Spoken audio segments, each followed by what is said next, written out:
Assalamualaikum warahmatullahi wabarakatuh.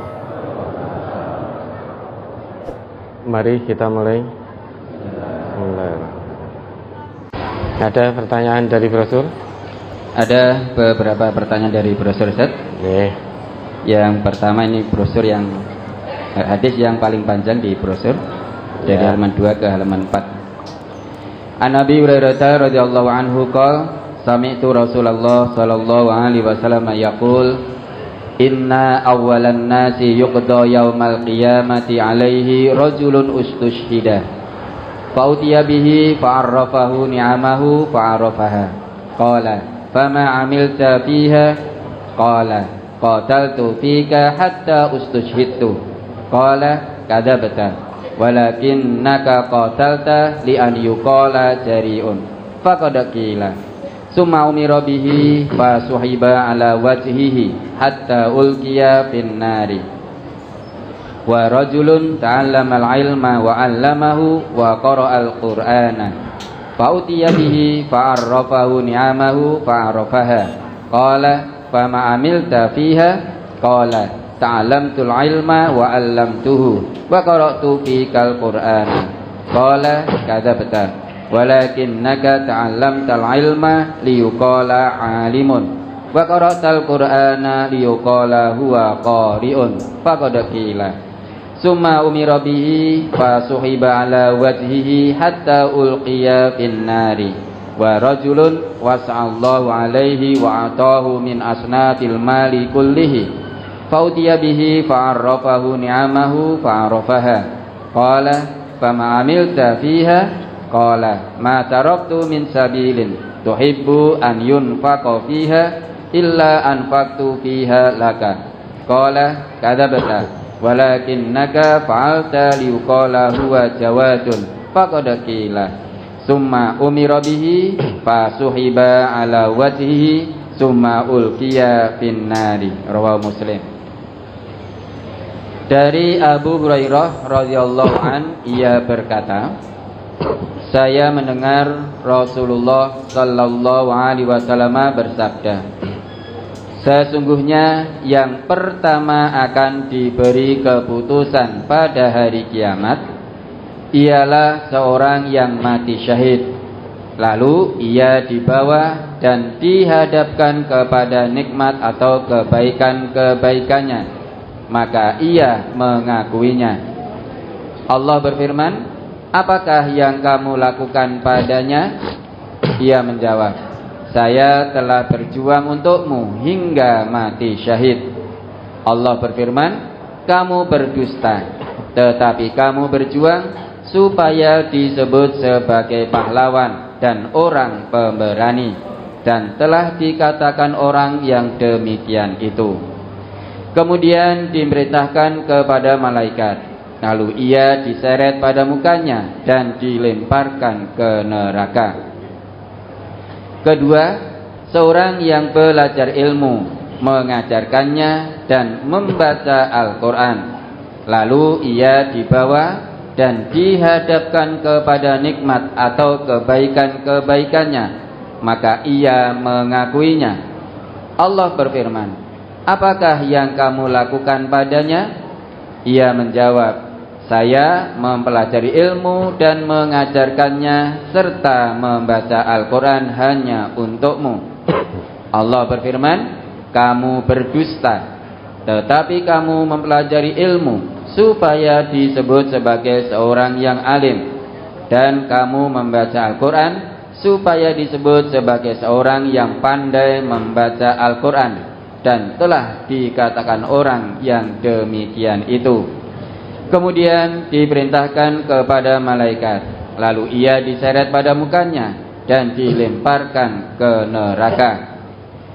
Ketiga, seorang hartawan yang diberi bermacam-macam kekayaan oleh Allah, lalu ia dibawa dan dihadapkan kepada nikmat kebaikan-kebaikannya, maka ia mengakuinya.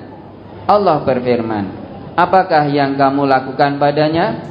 Ia menjawab, tidak satu jalan pun yang engkau sukai, agar jalan itu diberi harta, melainkan sudah saya beri dengan harta itu semata-mata untukmu. Allah berfirman, kamu berdusta, tetapi kamu berbuat yang demikian itu agar disebut sebagai orang yang dermawan, dan telah dikatakan orang yang demikian itu. Kemudian diperintahkan kepada malaikat, lalu ia diseret pada mukanya dan dilemparkan ke neraka. Hadis riwayat Muslim. Berkaitan dengan hadis yang panjang tersebut, mohon nasihatnya Ustaz agar kita bisa lebih berhati-hati dalam beramal, agar tidak tertipu dengan amalan kita sendiri yang kita lakukan, yang dohirnya amalan surga, tetapi Allah Subhanahu wa ta'ala menyeret ke neraka seperti dalam hadis tersebut, Ustaz. Nah, itu sudah diberi nasihat Ustaz Marjono panjang lebar. Sudah sangat panjang. Hadis ini sudah sangat mafhum, ya. Jadi setidaknya dalam hadis ini ada tiga golongan manusia yang nanti akan diberi putusan pertama kali oleh Allah pada hari pembalasan. Ketiga-tiganya kalau dilihat dari tata lahirnya, semua amalannya amalan ahlul jannah, amalan ahli surga. Manusia tidak tahu niat yang ada di dalam hatinya. Manusia bisa ditipu, karena manusia itu hanya melihat lahirnya saja. Nahnu nahkum bid-dhahir. Jadi kita menghukumi itu melihat dari tata lahirnya. Yang tahu kedalaman hati manusia, ya manusianya sendiri, dan tentu Allah yang Maha mengetahui.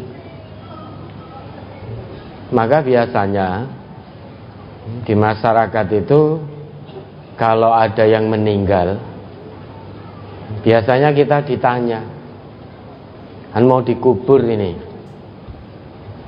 fulan sae napa sae? Sae. Karena kita hanya melihat lahirnya, tidak tahu isi hatinya. Yang Maha mengetahui itu Allah. Coba seandainya ada seseorang yang maju perang, zahirnya membela agama Allah, dia terbunuh. Tentu manusia ketika ditanya akan jawab saya, karena zahirnya mati syahid. Tetapi ternyata sampai di hadapan Allah ditanya, fama amilta fiha, apa yang telah kamu lakukan terhadapnya? Artinya kenikmatan-kenikmatan mati syahid itu. Apa yang kamu lakukan sehingga kamu layak untuk dikatakan seorang yang mati syahid itu apa? Nah, orang tadi menjawab, tapi dia tidak tahu atau lupa bahwa yang bertanya itu Allah, bukan manusia. Sedangkan Allah tidak akan bisa ditipu. Dengan pedenya, dengan penuh percaya diri, dia menjawab, qataltu fika hatta stushhidtu. Aku berperang untukmu wahai Allah sampai aku mati syahid. Langsung secara cepat Allah jawab dengan sangat tegas, kadzabta, bohong kamu, bohong. Walakinnaka qatalta li ayyuqala jari'un. Tetapi kamu berperang itu tujuan utamamu agar kamu dikatakan pemberani, agar masyarakat mengenangmu sebagai pahlawan. Faqad qila.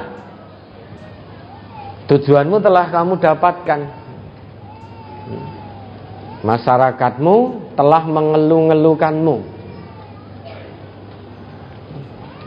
Sudah disanjung-sanjung sebagai pahlawan. Sudah kamu dapatkan itu tujuanmu. Lah sekarang di akhirat ini kamu gak dapat bagian. Karena bagianmu agar dipuja-puji sebagai pahlawan sudah kamu dapatkan. Nah, sekarang di akhirat seret. Summa umira bihi, perintahkan pada malaikat. Fasuhiba ala wajhihi, diseret di atas wajahnya. Hatta ulqiya finnar, lemparkan masuk ke dalam api neraka. Kemudian yang kedua, wa rajulun ta'allamal ilma wa 'allamahu wa qara'al Qur'an. Ada seorang yang belajar ilmu agama serta mengajarkannya dan senantiasa membaca Al-Qur'an. Kalau dalam bahasa kita, orang yang suka ngaji, kemudian ngisi pengajian dan suka membaca Al-Qur'an. Ditanya oleh Allah setelah dihadapkan pada nikmat-nikmat itu, fa'utiya bihi fa'arrafahu ni'amahu fa'arrafaha, qala, ditanya oleh Allah, fama amilta fiha, apa yang telah kamu lakukan? Orang tadi dengan penuh kepercayaan diri menjawab, ta'allamtul ilma wa 'allamtuhu wa qara'tu fikal Qur'an.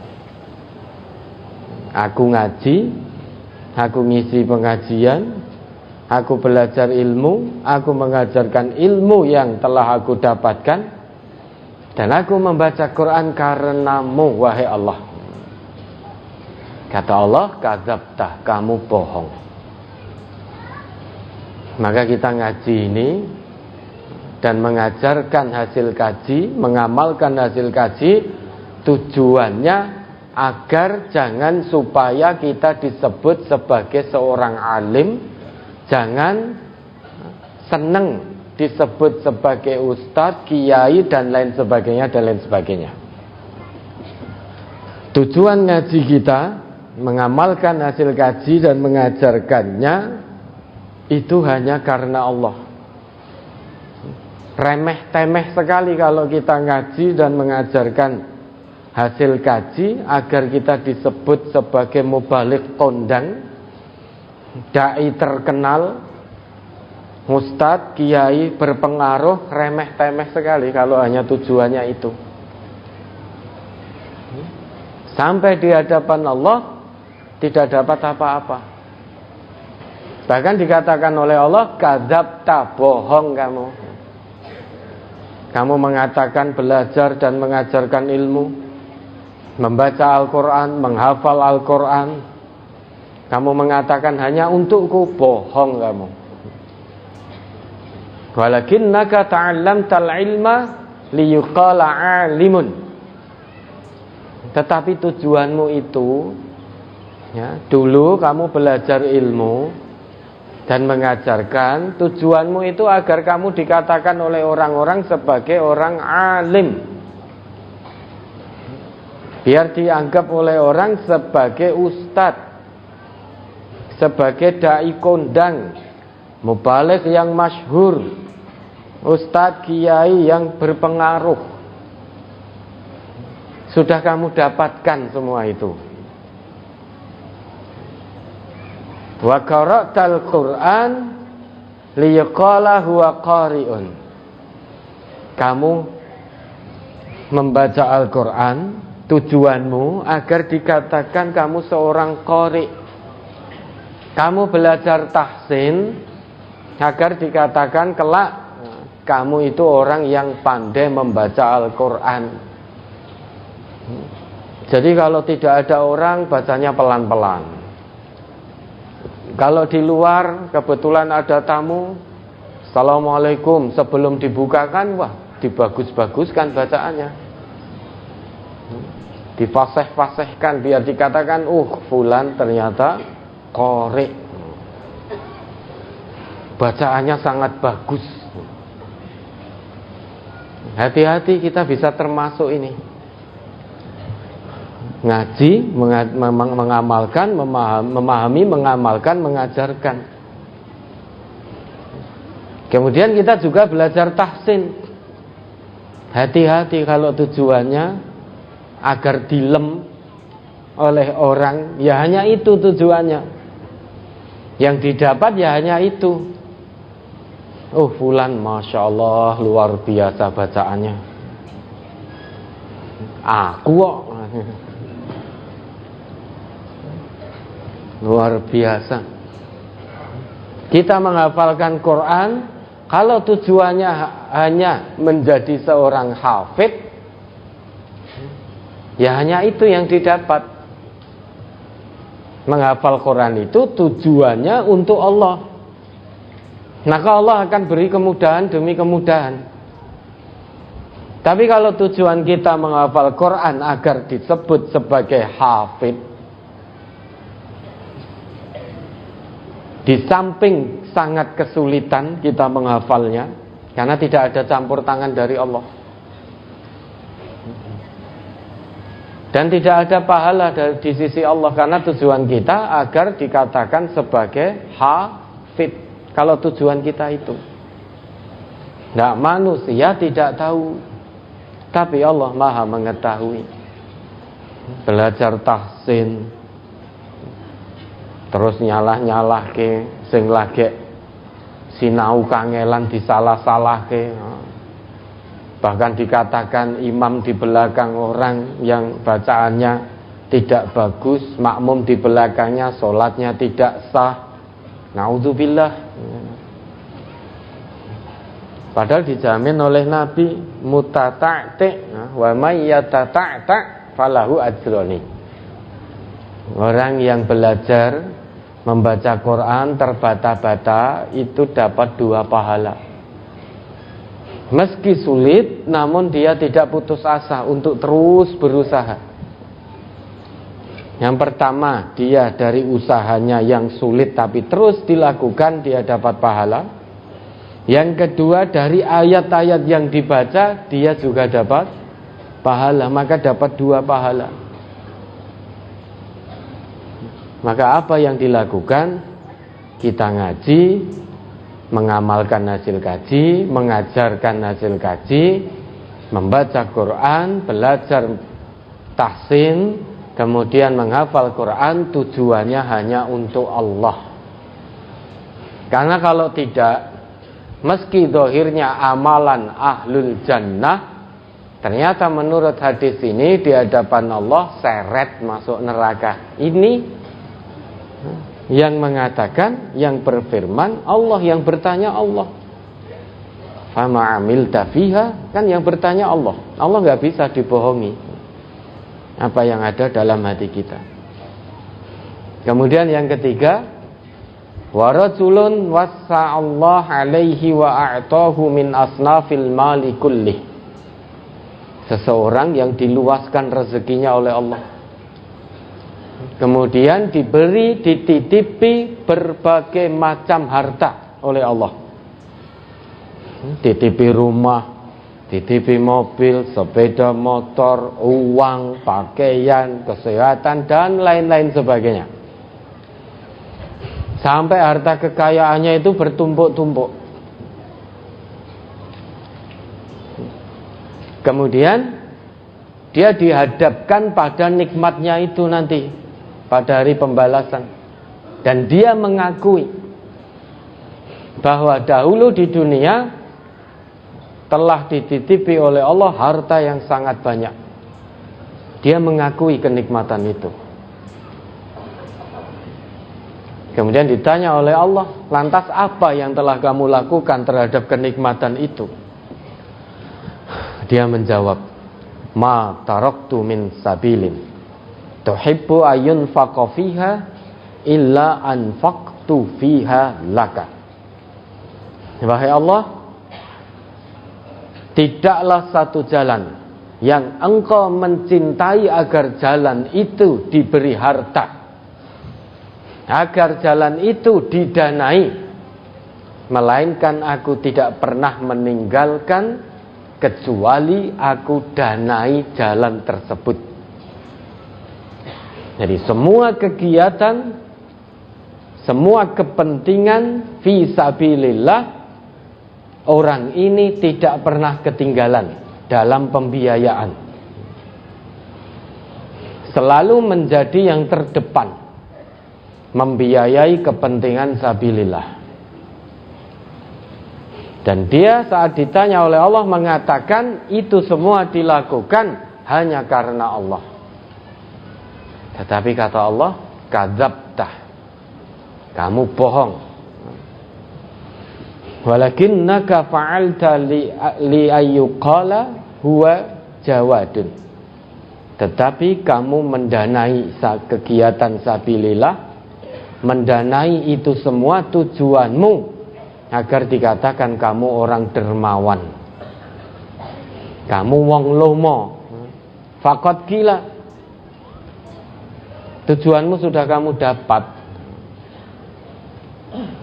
Masyarakat, tetangga kanan kirimu, teman sejawatmu, semuanya mengenangmu sebagai seorang dermawan, orang yang gemar infak sabilillah. Maka tujuanmu di dunia sudah kamu dapatkan.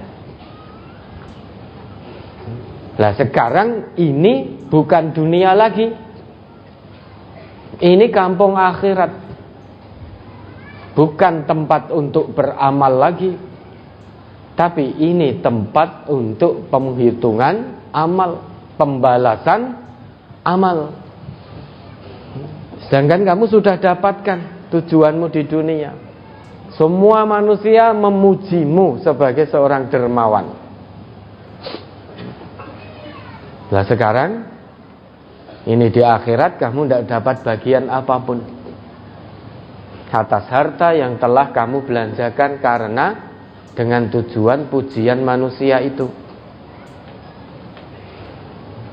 Lantas diperintahkan pada malaikat, summa umira bihi fasukhifa ala wajhihi summa ulqiya finnar. Seret di atas wajahnya, lebokke neraka. Seperti panjenengan nyeret sampah itu loh, seras tekan nggon sampah langsung nguncalke. Wis ora ditonton blas. Ya, seret di atas wajahnya, langsung tanpa dilihat, tanpa nguncalke, lah iki apa sampah ora butuh, nguncalke udah. Nah, maka innamal a'mal bin niyat wa innamal likulli imri'in ma nawa. Hati-hati dengan amal kebaikan, hati-hati. Landasannya, dasarnya harus lillah, tulus ikhlas karena Allah, bukan karena puja-puji manusia. Maka Nabi itu memberikan nasihat pada kita agar kita tidak menjadi seorang yang riya, melakukan perbuatan riya. Maka Nabi itu dulu mewanti-wanti kalau ada orang yang suka memuja-mujimu, apa nasihat Nabi? Taburkan pasir ke wajahnya. Itu setan puja-puji itu. Karena kalau kita tidak kuat menjadi jumawa, awalnya ikhlas, kemudian dipuja-puji, menjadi jumawa, kemudian sombong, melayang-layang di udara. Awake rasane enteng, orang ngambah lemah karena dipuji. Wah, fulan luar biasa, soleh sekali. Wah, fulan luar biasa, infaknya selalu terdepan. Padahal awalnya ikhlas. Kita berangkat ke masjid, tujuan utamanya sebetulnya lillah, niat awalnya. Tapi begitu melewati tetangga terus dipuji. Kebetulan ada seorang istri yang mengatakan pada suami, niku le mas, contoh fulan itu sregep ke masjid, contoh fulan itu. Wah, kebetulan dengar kita, Wah, aku kok dadekke contoh ya aku ya ngene iki. Sregep ning masjid. Padake bojomu wae. Ora tau ning masjid. Nah, ini menjadi sombong. Hapus sudah amalannya. Hapus. Kalau memang tetap senang dengan pujian itu. Nah, besoknya berangkat ke masjid lagi. Lah kok meneng wae enggak dikomentari. Dehem-dehem. Mbok menawa ora ngerti nek aku lewat. Terus di jalan ya dikira dibanter-banter ke la ilaha illallah subhanallah. Biar dilihat, mas lho berangkat lagi ke masjid. Kapan jenengan? Wah, sudah jumawa. Menjadi sombong berarti tujuannya agar mendapat pujian saja. Maka tashihun niyah dalam beramal itu penting. Luruskan niat karena Allah. Ya, luruskan niat. Bahkan kalau ternyata kita infak, kita sedekah, ada potensi untuk riya, nasihat Nabi, usahakan tangan kiri sampai tidak tahu apa yang dikeluarkan, diinfakkan oleh tangan kanannya. Itu gambaran dari Nabi, nasihat dari Nabi. Jangan sampai orang lain tahu sehingga membuat kamu menjadi sombong. Tetapi kalau orang lain tahu tujuanmu itu agar orang lain itu mengikuti dengan kebaikan yang dilakukan, kalau tujuannya memang itu boleh. Tetapi kalau kita tidak hati-hati, kemudian di Ahad pagi ini infak pondok pesantren dan lain sebagainya, awalnya ikhlas, kemudian terbaca tetangganya dengar, wah kemarin infak sekian ya, oh iya, wah alhamdulillah itu kalau bukan saya mbuh gue. Tidak mudah loh infak dengan jumlah besar 100 juta, 200 juta, 300 juta, 1 miliar, 2 miliar. Mung dikeke ngono tok. Itu kalau bukan dilandasi keimanan yang kuat seperti saya ini, enggak bisa. Angel-angel wis to, kowe arep melu-melu ra iso.